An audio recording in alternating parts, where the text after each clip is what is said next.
Hi folks, Joe Wennberg, Bluebird Semaphore, and I'm retaking a video of the backyard. So I have a couple of favorite names for one. I like to call it the jungle.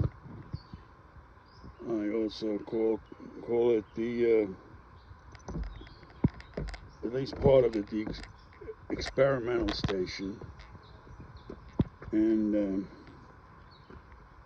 I like to refer to what's going on in the experimental station as plant succession, which was one of my favorite topics in college.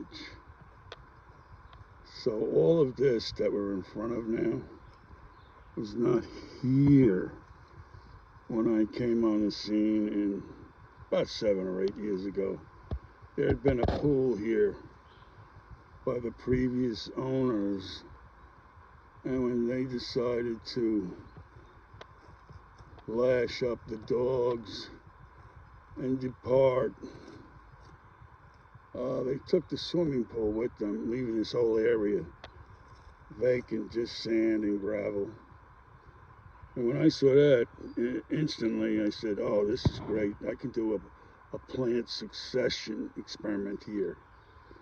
So I did. I didn't plant, well, I planted a few things, but nothing to write home about. And in the meantime, all these other trees and shrubs filtered their way in here by hook or by crook, mostly dropping seeds from these trees up here and from elsewhere. All of this. I did plant a few things myself, but most of this came in the back door window, or whatever the song was. And I'm very happy with it because it's dense, but it's not that dense that I can't walk through it. And I do that now. In the beginning, and I left it, there was a path here, and there still is a path. This was going around one side of the open space. The pool would have been in there, and this is a string of arborvitaes which the previous owners had, I guess, as a privacy thing. And and that's doing well. Now, I had problems with this video yesterday, okay, and I'm trying not to have any problems today, although I already have. Just, if you get a chance, you could look in there and see all the milkweed I got growing. Plenty of milkweed. Now, yesterday, some person on the YouTube videos talking about backyard gardening advised us all to pinch off the flower of the milkweed. Well, I'll talk about that in a minute. I do want to just point out the seaside rose that we have growing here. Now, most of the flowers are gone, but when they're here, I mean, this whole area is in perfume. Wonderful perfume. Now, unlike what the pundits say, I'm not going to cut off the, there's a word for this, the rose hips. I'm not going to cut them off because, A, that's what the birds want to eat. They peck on these and there's small seeds in there. So I'm not going to do that. And that's that. Not doing that. Leave it alone. Leave it for nature. And over here, you see here, these peaches appear to be staying on the tree longer than in years past, and I think it's because a particular wasp hasn't gotten to them yet. Maybe the bird just took off. Now, this has been my latest project, you know, and I've always wanted to do this raised gardening, raised bed gardening. Always wanted to do this, and I've tried a lot of different ways to get this to happen. You know, particularly in the past, doing it in buckets. But I had these decaying and decrepit boxes they're salvaged out of a pile back there, and fill them up. Basically, the ingredients are all, you know, from this backyard place, except I do have a bag of peat moss here from Canada, of course, where all peat moss comes from. And so I got it going. Now, some I planted yesterday. These last two I did this morning, but they're doing really good. I mean, no plant has been in here for more than 3 days, so they're doing real good. Plus, I got flowers, all the red to attract the monarch. Because it's not a monarch, it's not a butterfly. No, that's not true. I got wonderful swallowtails and wonderful others. Plants in here. I'm not going to go through naming them, you know, because what's in a name? Some poets say that, but listen. So, what this person said was to nip off these flowers, which I did to a couple, and then I'll make comparisons. But I want to tell you, before you do that, these flowers are one of the best scents in the garden. You get wonderful scents from your milkweed flowers. You know, grapes and aronia berries, milkweed, blah, blah, blah, blah, blah. I mean, it's wonderful. Yew. No, this isn't yew, the Leyland cedar. The yew is back here. Big, monstrous yew. Maybe you can see it. Back here. Big guy. Big guy. And because all jungles have to have a fig tree, there's your figs, but they're too hard. I probably won't get any. I never do. The critters get them first. And so that's that. Back there is the slowly dying rose, the Cinco de Mayo. Wonderful rose with a spicy scent. I do like it a lot. So on. And so this is the inner, this is like the inner sanctum of the jungle. And the jungle passes right to the back.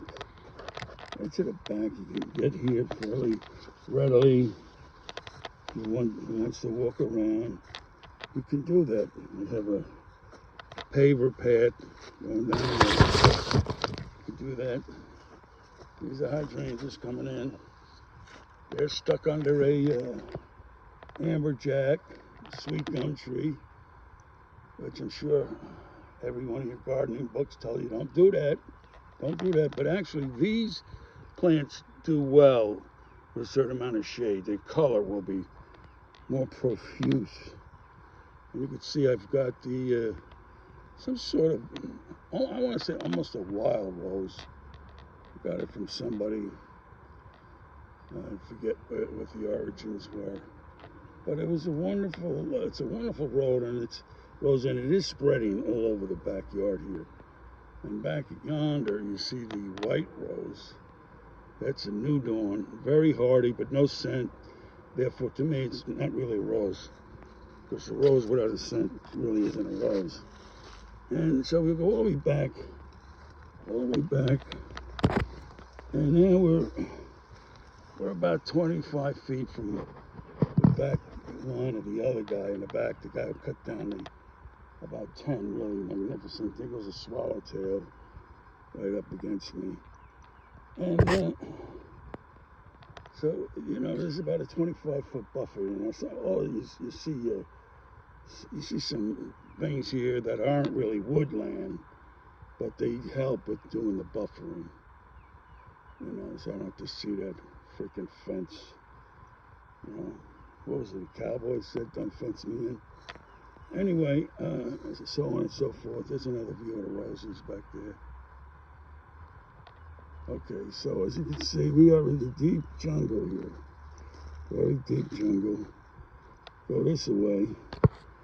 I'll come up behind the experimental station. You should witness how cool it is right here. Even as compared to right over there, where there was a certain amount of shade, it wasn't full sun. But over here, it's almost full shade, and it's just amazing. how wonderful it is. Yeah, and these are some rhododendrons over here that I had dug up from the front yard just in time to help with providing some sort of buffer to this hideous mess back here. The fence and all that crap back there. Okay, well, listen, I think I'll walk up this side path and videotaping as I'm going. As you can see, it's like taking a walk in the woods, which is essentially what I am doing, but I don't have to get my car and go anywhere. God forbid you should be able to live your life on your own land without having to go spend money to do stuff. That wouldn't work for the people who run the show. Their requirement is that every minute that you're not at the job, you're spending money on some trash. That's their requirement.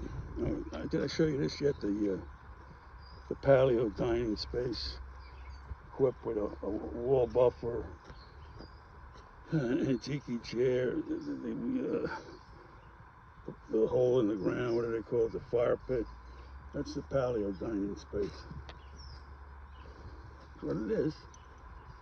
And so that's it. That's the jungle. It's the jungle. It's the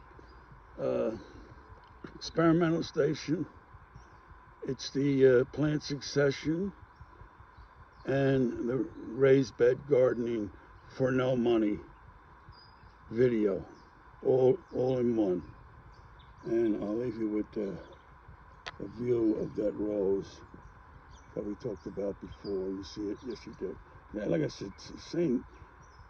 Joseph's blanket, so just Joseph's blanket or something like that. All right, well, thanks for watching. I hope I can do this again sometime. And